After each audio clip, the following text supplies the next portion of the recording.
kau mendengar seruan hatiku? Tak pernah kau lepaskan dari kasihmu. Lewat lembah kelam kau temani aku. Rohmu bekerja selalu untuk kebaikanku.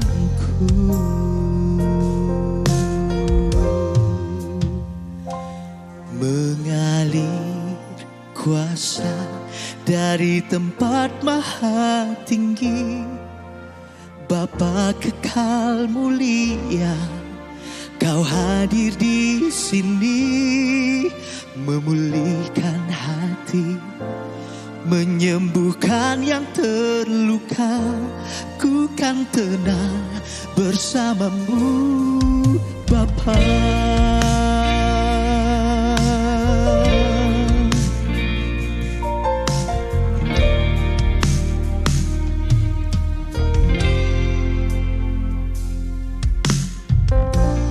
Bapa, kau mendengar seruan hatiku. Tak pernah kau lepaskan dari kasihmu. Lewat lembah kelam kau temani aku. Rohmu bekerja selalu untuk kebaikanku.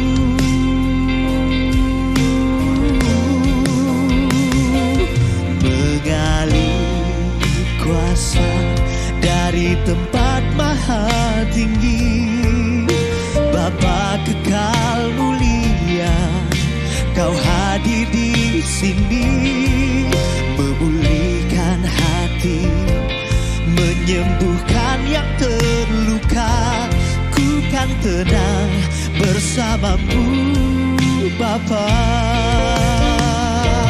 Mengalir kuasa dari tempat maha tinggi, Bapa kekal mulia, kau hadir di sini, memulihkan hati, menyembuhkan yang terluka. Ku kan tenang bersamamu, Bapa.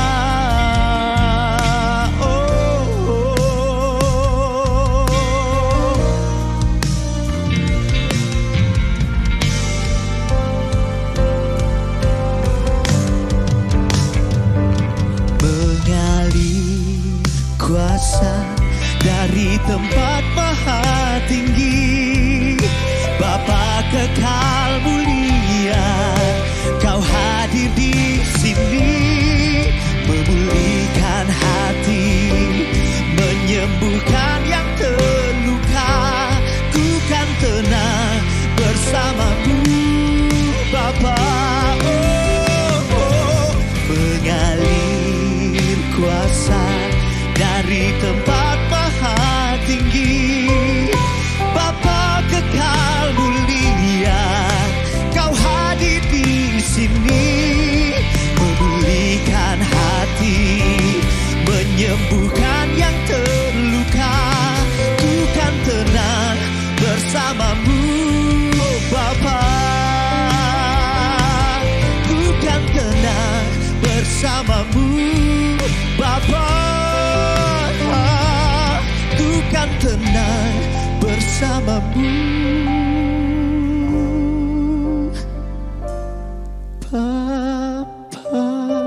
Kuasa-Mu terlebih besar,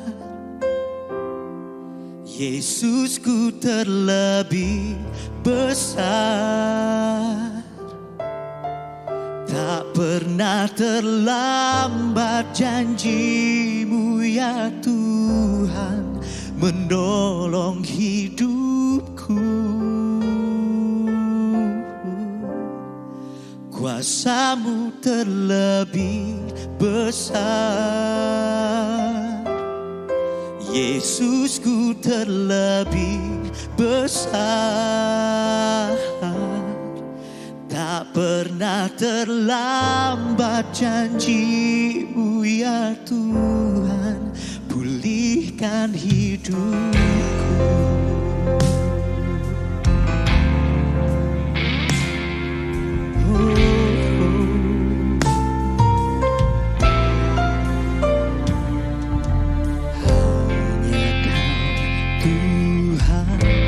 Penolongku,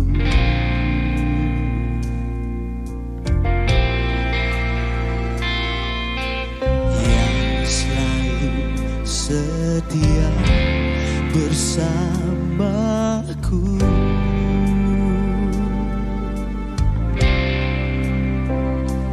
Kasih-Mu yang sanggup mengubah kehidupanku. Sungguh ku berserah, sungguh ku percaya. Kuasa-Mu terlebih besar, Yesusku terlebih besar.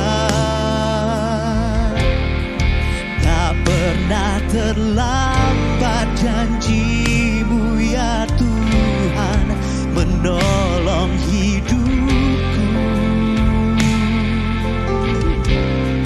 Kuasa-Mu terlebih besar, Yesusku terlebih besar. Tak pernah terlambat janji-Mu ya Tuhan, pulihkan hidupku.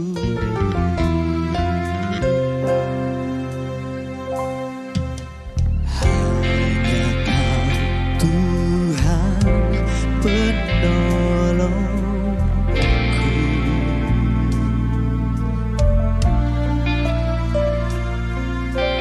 yang selalu setia bersamaku.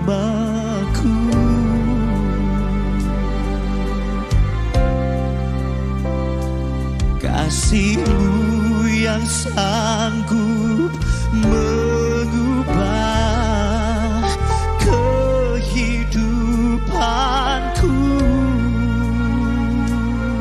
Sungguh ku berserah, sungguh ku percaya. Kuasa-Mu terlebih besar, Yesusku terlebih besar. Tak pernah terlambat janji-Mu ya Tuhan penolong hidupku. Kuasa-Mu terlebih besar, Yesusku terlebih besar. Tak pernah terlambat janji-Mu ya Tuhan, pulihkan hidupku.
Yesusku terlebih besar.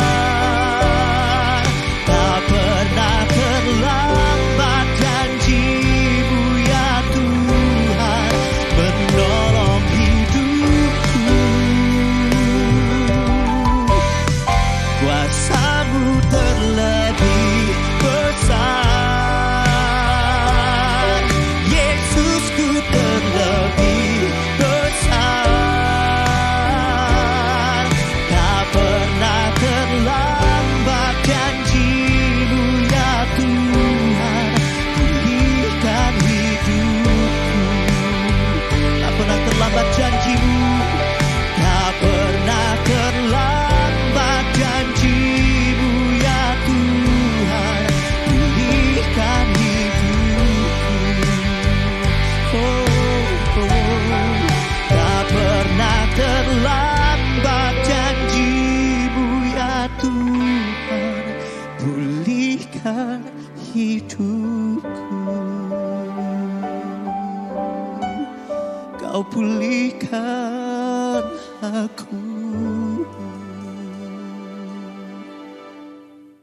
Tema bulan Mei ini adalah Unexpected Miracles, mujizat yang tak terduga-duga, yang pasti datang menghampiri kita semua. 1 Korintus 2 ayat 9, bersama-sama 2-3. Tetapi seperti telah tertulis, apa yang belum pernah dilihat mata dan belum pernah didengar telinga dan belum pernah timbul di dalam apa? Hati manusia, itulah yang disediakan Elohim bagi mereka yang mengasihi Dia. Kita yang percaya kebenaran firman Tuhan ini katakan amin dengan keras. Kita tahu bahwa apa yang belum pernah dilihat mata dan belum pernah didengar di telinga dan belum pernah timbul dalam hati manusia. Artinya dari hal-hal yang terbaik yang kita dambakan untuk terjadi dalam hidup kita. Sesungguhnya Bapa di sorga akan memberikan yang lebih baik lagi dari yang terbaik yang pernah kita impikan. Kalau kita mengharapkan kesembuhan, mengharapkan pertolongan dalam area apapun dalam hidup kita. Sesungguhnya kita tahu Bapa kita yang mengasihi kita sudah lebih dahulu merancangkan hal yang baik untuk saudara dan saya terima pada waktunya yang selalu indah. Waktu kita tidak akan selalu indah, tapi waktu Tuhan itu selalu yang terbaik buat kita semua. Yang percaya katakan amin. Dan kalau kita melihat ayat ini, 7 ayat sebelumnya, Rasul Paulus menegaskan kepada jemaat yang dibinanya, yaitu jemaat di Korintus, bukan apa tetapi siapa. Kita baca 2-3. Sebab aku telah bersama-sama memutuskan untuk tidak mengetahui apapun dari antara kamu kecuali siapa?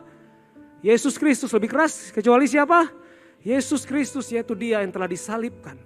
Rasul Paulus mengingatkan kepada jemaat di Korintus dan juga kepada kita semua. Firman Tuhan dengan tegas bahwa mujizat terbesar, yang terbaik, yang belum pernah timbul dalam hati kita, yang belum pernah timbul dalam pikiran kita, yang belum pernah kita mungkin damba-dambakan. Apalagi orang pada waktu itu yang belum mengenal tentang kebenaran. Pada waktu itu mungkin orang-orang yang menerima surat Rasul Paulus, mereka belum mengerti, masih ada yang hidup dalam kehidupan yang lama. Paulus berkata, hey, engkau mungkin putus asa dengan keadaanmu. Engkau mungkin sedang bergumul dengan keterikatanmu, dengan addictionmu. Tapi ketahuilah, Tuhan itu baik. Apa yang belum pernah timbul dalam benakmu, apa yang belum pernah engkau bicarakan mungkin dengan orang sekitarmu, itu yang Tuhan siapkan. Yaitu keselamatan bagi jiwamu, yaitu Yesus Kristus. Jesus is our greatest miracle. Tuhan Yesus adalah satu-satunya mujizat terbesar dalam hidup kita. Saudara, hari ini kalau kita paham akan kebenaran ini adalah fondasi yang sangat fundament sekali. Bahwa saat kita tahu Yesus adalah satu-satunya mujizat yang terbesar, kita sudah terima yang terbaik. Saat kita bisa berkumpul di sini merayakan Tuhan, kita tahu kita orang-orang yang telah menerima mujizat yang terbaik. Kalau kita tahu yang terbaik sudah kita terima, maka yang lain itu sudah jadi ya number 2, number 3 dan seterusnya. Yang utama sudah kita terima, yang terbaik sudah kita terima. Pak Gembala selalu menyampaikan, Tuhan tidak pernah berikan second best. Tuhan tidak pernah memberikan yang ecek-ecek kepada kita. Tuhan selalu memberikan yang terbaik buat kita. Katakan bersama-sama, saya yang terbaik sudah saya terima. 2, 3.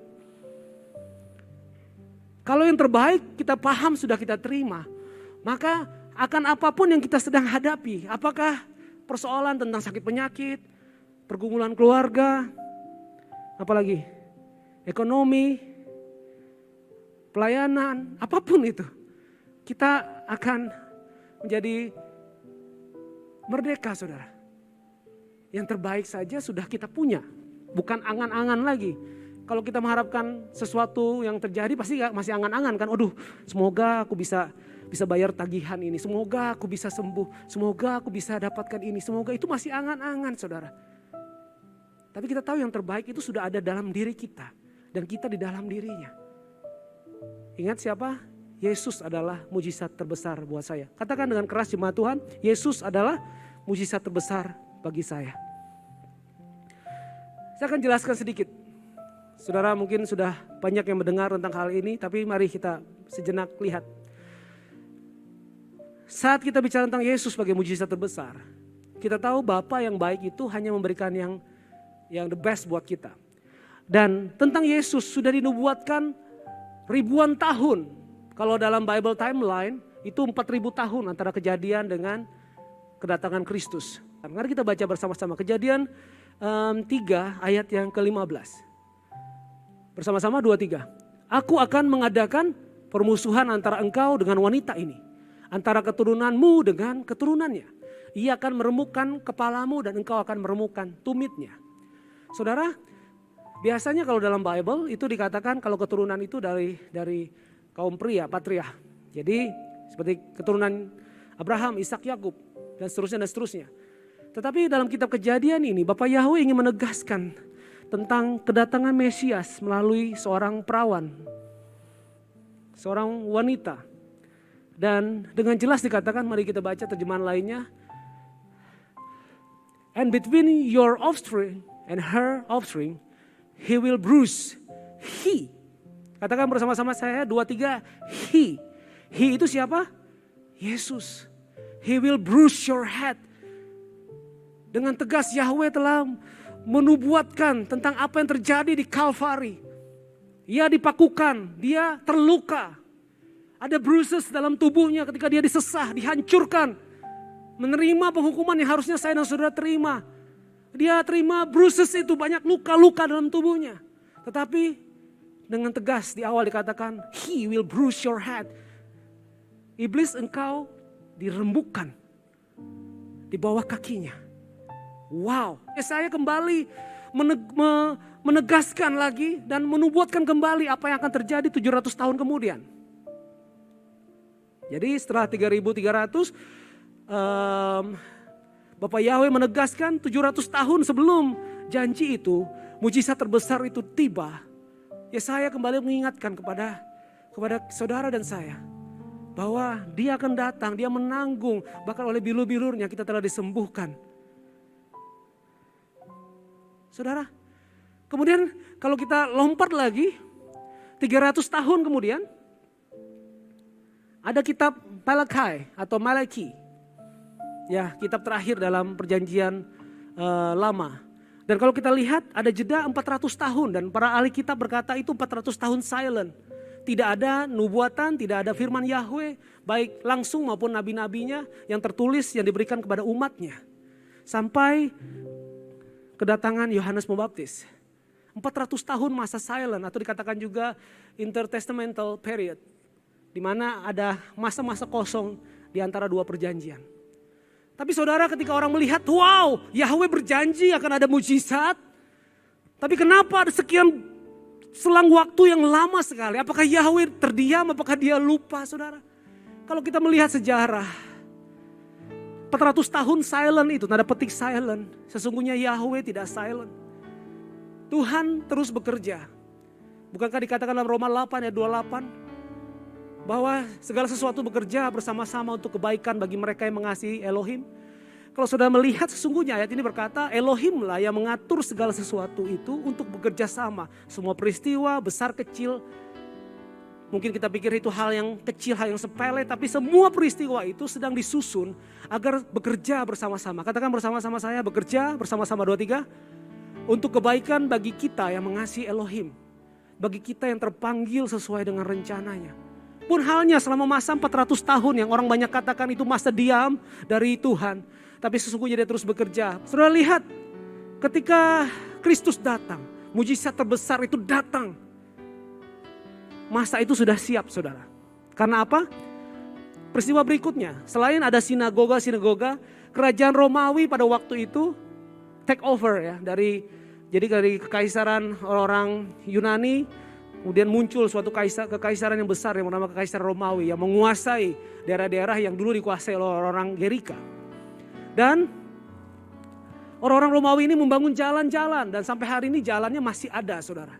Orang Romawi kalau membuat jalan-jalan mereka akan gali semuanya sampai fondasi yang bagus. Mereka akan tumpuk batu-batu dari yang besar sampai yang kecil, sampai lapisan atas bisa dilalui oleh kereta. Jadi jalan atau Roman Road, karena itu terkenal istilah ada banyak jalan ke Roma. Karena memang ada banyak sekali jalan yang mereka buat. Ada ribuan kilometer, kalau nggak jutaan kilometer yang mereka bangun saudara. Dan semuanya menuju kepada Roma untuk ekonomi Roma. Dan kalau saudara kaitkan itu semua, ketika Kristus datang, kemudian ada para murid, kemudian ada para rasul, ada Rasul Paulus, ada banyak rasul. Pada waktu itulah Injil bisa menyebar dengan cepat sekali. Di sinagoga para rasul berdiri dengan tegas mengajarkan tentang bahwa satu-satunya jalan dan kebenaran hidup adalah Yesus. Bahwa hukum Taurat itu telah digenapi oleh Yesus. Penggenapannya dalam Yesus. Kebenaran manusia itu tidak oleh melakukan hukum Taurat tetapi hanya melalui Yesus Tuhan saja. Ketika mereka pergi ke tempel-tempel, mereka dengan mudah melalui jalan-jalan yang sudah dibangun oleh Roman itu. Ketika mereka berdiri di tempat pertemuan umum, karena sudah ada Socratic method tadi, sehingga Paulus bisa dengan gagah berani menyampaikan Injil itu, membagikan gagasannya, membagikan berita kabar baik itu. Kalau sudah lihat itu, maka kita akan confirm Roma 8 ayat 28 tadi. Benar, Elohim sedang mengatur semua peristiwa itu, baik besar maupun kecil. Sampai tiba waktunya, maka mujizat itu akan indah kita rasakan. Dalam hidup ini saudara, tadi kita tahu bahwa mujizat terbesar sudah kita terima. Dalam hidup ini, apapun sedang kau doakan, kita tahu bahwa yang terbesar sudah kita terima. Maka yang hal lain tadi yang sudah tidak jadi hal yang utama lagi, itu pun pasti Tuhan akan berikan kepada kita. Yang percaya katakan amin. Kuncinya adalah sabar saja. Memang musuh utama tanda petik orang-orang percaya untuk menerima apa yang mereka doakan. Atau hal-hal yang lebih baik dari apa yang mereka doakan itu adalah waktu. Kadang-kadang karena kita terlalu fokus pada hal yang gak perlu itu, kita jadi orang yang depresi. Ingat arti kata depresi itu? Dalam bahasa Ibraninya adalah sama dengan orang yang tertunduk melihat ke bawah. Orang yang melihat ke bawah tidak akan bisa melihat masa depan. Boro-boro lihat masa depan, dia akan tersandung dalam satu langkah pertamanya saudara. Kita harus lepaskan apa yang mengganggu kita. Saat kita sadar Kristus adalah mujizat terbesar, maka segala hal lainnya, apapun yang sedang saudara doakan, itu tidak lagi menjadi fokus utama kita. Yang sepakat dengan saya katakan amin. Saat saudara dan saya sadar mujizat terbesar adalah Yesus, maka hal-hal yang kita doakan, yang kita gumulkan tidak lagi menjadi fokus utama kita. Saudara ingat satu ayat yang dikatakan, serahkanlah segala kekhawatiranmu kepadanya, karena apa? Karena ia yang memedulikanmu. Kata serahkan itu dalam bahasa Gerikanya sama dengan kata let go, cast off. Kata cast off itu adalah membuang. Kalau kita pegang sampah tentunya kita ingin segera membuang sampah itu bukan? Kalau kita ingin pegang sampah yang harusnya kita let go, kita serahkan. Kekhawatiran kita serahkan kepada Tuhan, kita berikan kepada Tuhan. Tuhan, ini Tuhan semuanya Tuhan buat Engkau Tuhan. Engkau Yesus yang utama, aku tahu Engkaulah yang terbaik bagiku Tuhan. Engkau sudah berikan segala-galanya, bahkan keselamatan sudah Kau berikan. Masa ada sih yang bisa kita bandingkan dengan keselamatan yang Tuhan beri saudara? Enggak ada. Ada banyak orang cari keselamatan di luar sana dengan cara apapun, dengan kekayaan mereka, enggak bisa saudara. Kecuali melalui Yesus saja. Kita yang bisa berkata Yesus Tuhan adalah orang yang telah menerima yang terbaik itu. Mari katakan dengan keras jika saudara percaya Yesus adalah satu-satunya Tuhan dan Juru Selamat saya. Katakan. Saudara tahu karena Roh Kudus saja saudara bisa mengatakan itu. Bukan karena kekuatan saudara dan saya. Saat Kristus kita sadari sebagai mujizat terbesar, maka kita tidak lagi menjadikan hal yang lainnya sebagai fokus utama kita. Itu langkah praktis yang pertama. Tetap saudara berdoa, tetap saudara berharap yang terbaik bagi saudara. Tapi saudara tahu, the best of the best, yang terbaik itu sudah kita miliki, yaitu Yesus. Berikutnya, yang kedua. Saudara-saudara dan saya, boleh dibuka slide berikutnya. Harus mulai gaya hidup yang baru. Banyak orang berpikir ketika mereka memiliki gaya hidup yang dengan kebiasaan yang buruk, mereka pikir, oh ini adalah keputusan sadar saya. Bukan saudara. Hal-hal yang kita buat adalah hasil dari kebiasaan kita yang terbentuk lama. Dan hari ini, saya dan saudara harus belajar bahwa mulailah kebiasaan yang baru. Yesuslah yang utama. Kita tahu bukan harta, bukan kekayaan, tapi Yesus yang utama. Dan hari ini saudara, ketika kita sudah tahu kita punya yang terbaik, maka kita akan bisa mulai mengucap syukur. Orang yang gak bisa mengucap syukur adalah karena dia terus membanding-bandingkan diri dengan orang lain. Dia pikir kehidupan orang lebih baik, kemudian kita tidak memiliki apa yang orang itu miliki. Padahal di dalam Kristus kita sudah memiliki segalanya.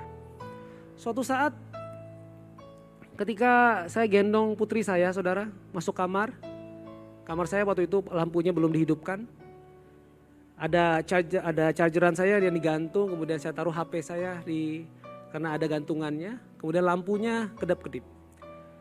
Chloe ketakutan dalam gendongan saya.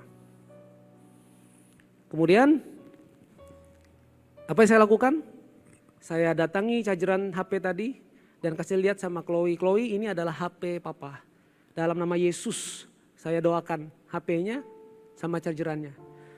Supaya dia tidak takut lagi saudara. Mungkin banyak orang berlebihan berkata, ngapain sih harus doakan itu?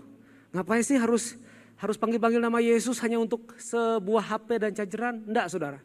Saya ingin ajarkan prinsip yang penting kepada anak saya. Bahwa nama Yesus itu nama di atas segala nama. Dalam nama Yesus semuanya harus tunduk, semuanya harus kalah dan engkau gak perlu takut lagi. Karena apa saudara? Karena ketika Chloe takut dalam gendongan saya, hati saya yang teriris-iris, hati saya yang sedih sekali. Kenapa dia harus takut untuk hal yang sepele seperti ini? Saudara, hari ini engkau tahu bahwa engkau adalah milik Kristus. Engkau tahu bahwa tangan Bapa itu tidak akan pernah melepaskan engkau. Engkau tahu engkau dalam genggamannya, dalam pelukannya, dan dia tidak akan pernah melepaskan engkau barang sedetik pun. Yohanes 10, 28, 29, 30. Saudara bisa baca di rumah nanti. Saudara tahu bahwa saudara gak perlu khawatir lagi dalam hidup ini. Saudara tahu siapa yang akan bersedih ketika engkau khawatir? Adalah Bapa di surga. Karena dia telah menjamin kehidupan kita. Dia yang berkata, aku mengetahui rancangan-rancangan apa yang ada padaku mengenai kamu. Yaitu rancangan yang mendatangkan damai sejahtera untuk memberikan kepadamu masa depan yang penuh pengharapan. Hari ini saudara, milikilah gaya hidup yang baru. Engkau sudah memiliki segala-galanya yang orang-orang lain sedang impi-impikan, yaitu keselamatan. Miliki gaya hidup yang baru. Engkau mengucap syukur akan apa yang telah engkau miliki, yaitu Yesus. Kemudian mulailah mengucap syukur dengan apa yang Yesus telah berikan dalam hidupmu. Mungkin engkau tidak sekaya tetanggamu, mungkin engkau tidak sehebat anggota keluargamu yang lain, mereka punya karir yang bagus dan engkau mungkin masih di tengah-tengah saja atau mungkin masih berjuang dengan hidupmu. Engkau mungkin masih harus cari dana untuk bayar tunggakan, bayar pinjaman. Mungkin engkau sedang bergumul untuk sakit penyakitmu. Hey, engkau sudah memiliki Yesus, memiliki mujizat terbesar yang terbaik yang surga sudah berikan. Jangan jadikan hal itu hal yang utama lagi. Ya, engkau harus terus berdoa. Engkau harus tetap aktif. Engkau harus live your life to the fullest. Engkau harus jalani hidupmu dengan pemahaman yang benar. Jangan lagi menjadikan hal itu sebagai fokus utamamu. Tapi miliki filter yang baru. Sudah tahu kata filter itu banyak mengubah wajah orang akhir-akhir ini di media sosial. Ketika orang pakai filter, wajahnya jadi lebih putih, matanya lebih besar atau lebih sipit, lebih ganteng lah. Tapi saat dia nggak pakai filter lagi, wow, kelihatan aslinya. Itu filter di media sosial. Tapi yang saya maksudkan adalah filter di mata kita ini harus kita ganti sesuai dengan pemahaman yang benar akan kebenaran. Biarkan kebenaran firman Tuhan hari ini memerdekakan saudara. Hari ini saudara, Saat saudara melihat masalah hidupmu, engkau tahu the best sudah saya miliki. Yesus itu Tuhan di atas segalanya, Raja di atas segala raja itu sudah menjadi milikku. Aku adalah miliknya, aku aman bersamanya. Aku bisa lalui semua ini bersama dengan Tuhan. Apapun yang sedang saudara gumulkan, sakit penyakit, saudara berkata, aku tahu Tuhan Yesus yang tinggal dalamku. Dan saat ini aku pun tinggal di dalam dia. Wow. Bible itu sepertinya berlebihan ya, mengajarkan manusia, mengajarkan saudara dan saya. Bahwa kita ini tinggal dalam Kristus, tapi Kristus tinggal dalam kita. Sesungguhnya itu tidak berlebihan saudara. Sungguh itu menunjukkan bahwa hey, kita ini aman inside out. Di dalam, di luar kita semua dijagai oleh Tuhan. Bahkan ditambahkan lagi kita ini adalah biji matanya. Ngapain kita takut lagi? Ngapain kita perlu khawatir lagi? Dan yang terakhir saya ingin tunjukkan gambar ini. Saya undang teman-teman Praise and Worship Team waktu saya habis. Ini saya sama Chloe, putri saya. Dia baru belajar untuk naik di dudukan sepeda saudara. Saya sebagai papahnya, saya belajar untuk memberikan yang terbaik buat Chloe.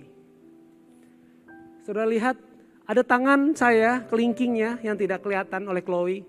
Itu sebenarnya sedang berjaga-jaga di tuas rem. Tuas rem kiri itu kalau saudara biasa naik sepeda itu untuk rem depan saudara ya.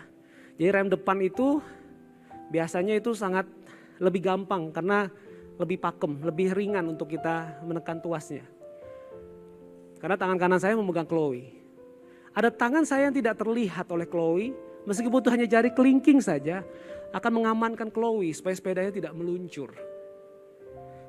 Saudara sejak awal tadi kalau saudara menyimak, kita bicara tentang tangan Tuhan yang mempersiapkan the greatest miracle yaitu Jesus. Tangan Bapa yang tidak terlihat menjalin semua peristiwa dalam sejarah manusia. Sampai mujizat terbesar itu dinyatakan bagi saudara dan saya. Pun halnya untuk menghadapi hidup ini saudara. Ada tangan Tuhan yang sedang merajut semua peristiwa dalam hidupmu yang tidak engkau sadari. Ada tangan Tuhan yang tidak terlihat sedang mengatur Bapak A, Ibu ini, Ibu C. Kemudian mengatur karirmu supaya engkau harus pergi ke toko ini, ke toko B. Atau engkau harus berjalan bertemu dengan Bapak ini, Bapak ini. Sesungguhnya semua peristiwa itu sedang dijalin oleh Tuhan untuk mendatangkan kebaikan bagimu. Atau mungkin engkau sedang sakit dan kau harus pergi ke dokter ini, dokter itu, dokter ini. Saudara, orang pergi ke dokter bukan menunjukkan bahwa dia tidak beriman, saudara. Ya, orang pergi ke dokter itu bukan berarti dia tidak beriman. Saya pergi ke dokter, saya sama istri pergi ke dokter. Pak Gembala juga pasti pergi ke dokter. Masa kalau kita sakit gigi kita cabut sendiri saudara? Gak mungkin kan? Kita pergi ke dokter, kita pergi sini. Semua peristiwa itu sebenarnya sedang disusun oleh Tuhan untuk mendatangkan kebaikan bagi kita. Ada tangan Tuhan yang tidak terlihat seperti tangan seorang ayah yang gak sempurna ini. Bapak yang gak sempurna saja bisa memberikan yang terbaik buat anak-anaknya, menjaga anaknya. Apalagi Bapak kita yang di sorga. Tangannya yang tidak terlihat itu saat ini sedang bekerja bagi saudara. Hari ini mulailah gaya hidup yang baru. Mengucap syukurlah. Biarkan itu menjadi kegiatan yang spontan dalam hidupmu. Sebesar apapun masalah hidupmu, kau akan berkata Tuhan itu selalu baik. Saudara telah mengikuti ibadah online Gereja YHS. Saudara yang diberkati melalui tayangan ibadah online diberi kesempatan untuk memberi persembahan. Bagi jemaat yang rindu menabur untuk pekerjaan Tuhan di Gereja YHS, dapat memberikan persembahan dan persepuluhannya secara online melalui rekening BCA Sinode Gereja YHS 010-922-9000 010-922-9000 atas nama Gereja YHS.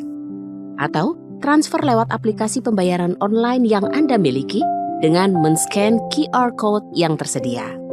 Sertakan keterangan persembahan atau perpuluhan dan juga keterangan dari kota mana.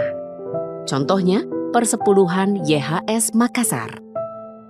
Mari memberi dengan penuh sukacita dan dengan penuh ucapan syukur. Yesua HaMasiah bless you.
Yesus ajaib, Tuhanku ajaib, kasih-Nya ajaib bagiku. Yesus ajaib, Tuhanku ajaib, rahmat-Nya tetap selamanya. Tak berubah kasih-Nya, setiap hari bertambah indahnya. Sampai bumi berlalu dan habislah ragaku, Yesusku ajaib bagiku. Yesus ajaib, Tuhanku ajaib, kasih-Nya ajaib bagiku. Yesus ajaib, Tuhan ajaib, rahmat-Nya tetap selamanya. Tak berubah kasih-Nya, setiap hari bertambah indahnya. Sampai bumi berlalu dan habislah ragaku, Yesusku ajaib bagiku. Tak berubah kasih-Nya, setiap hari bertambah indahnya. Sampai bumi berlalu dan habislah ragaku, Yesusku ajaib bagiku. Yesus ajaib, Dia berkuasa, ada mujizat sebab Yesus ajaib. Yesus ajaib, Dia berkuasa, ada mujizat sebab Yesus ajaib.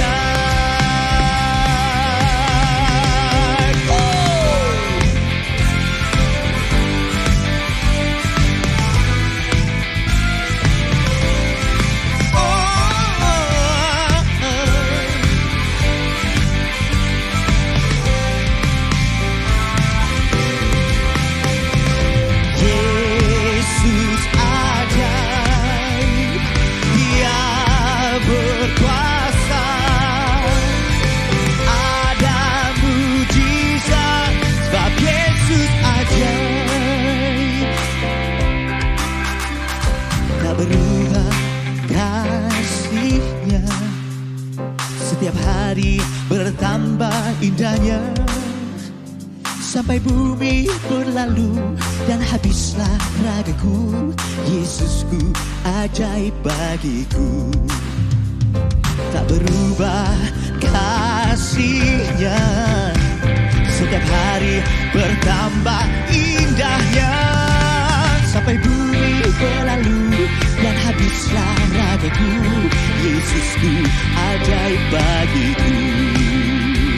Sampai bumi berlalu dan habislah ragaku, Yesusku ajaib bagiku. Yesus ajaib, Dia berkuasa, ada mujizat, ada mujizat, ada mujizat sebab Yesus ajaib.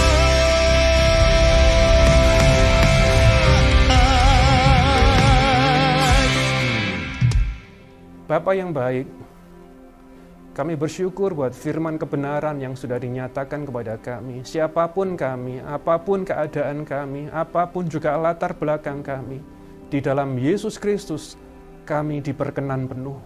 Kami dicintai, kami dikasihi, percaya kami juga diberkati, kami pasti punya masa depan yang baik. Jalan-jalan kami naik dan tidak akan pernah turun. Memberkati setiap anak-anak-Mu dimanapun mereka berada yang mendengar, yang melihat tayangan sharing firman pada hari ini Tuhan. Biarlah Kau memberkati mereka dalam kehidupan mereka hari-hari, dalam pekerjaan, rumah tangga, kesehatan, percaya pertolongan-Mu nyata. Yesus saja cukup bagi kami. Dan setelah mendengar firman ini, kami melangkah dengan langkah yang pasti. Kami adalah orang-orang yang diperkenan oleh Tuhan, dibenarkan oleh anugerah Tuhan sekali untuk selama-lamanya. Di dalam nama Tuhan Yesus Kristus. Haleluya. Amin.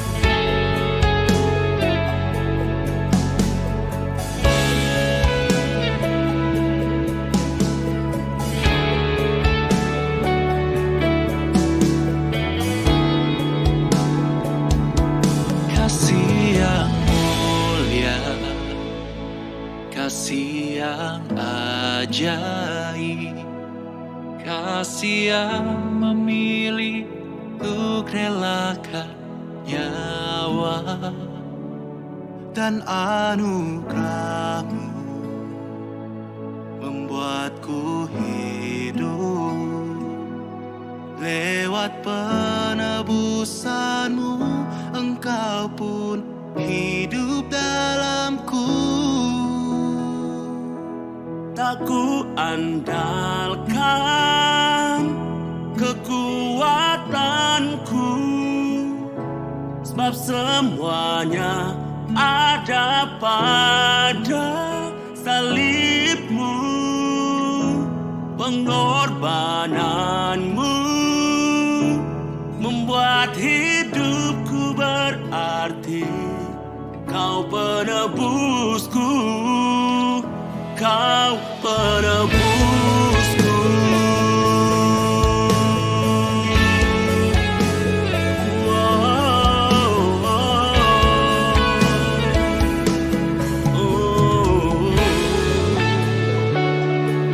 Kasih yang mulia, kasih yang ajaib, kasih yang memilih untuk relakan nyawa, dan anugerah-Mu membuatku hidup.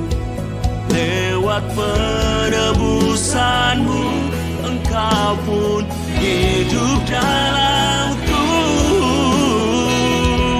Tak ku andalkan kekuatanku, sebab semuanya ada pada salib-Mu. Pengorbanan-Mu membuat hidupku berarti. Kau penuh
Yesus.